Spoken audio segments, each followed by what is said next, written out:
อนนำที่มาในทางสู่น้องลืมก็ใจอยู่เหนือลอย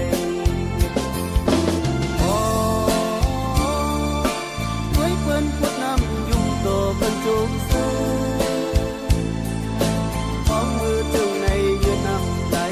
ทั้งวันที่ตัวให้อยู่ไปสวนน้ำที่ในเพียงคนไหนเถิงสวนน้ำที่ในเพียงจังสมเถิงตอนหับนางก็หูว่าถึงมา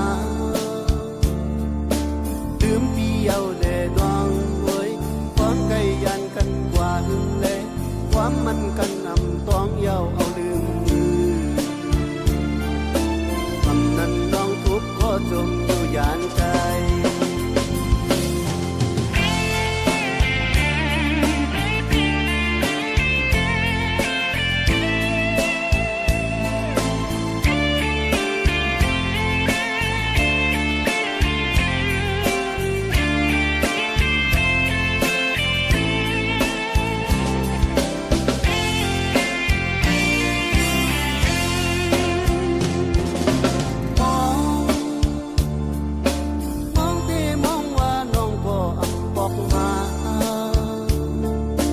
ความรักน้องอ่อนใจ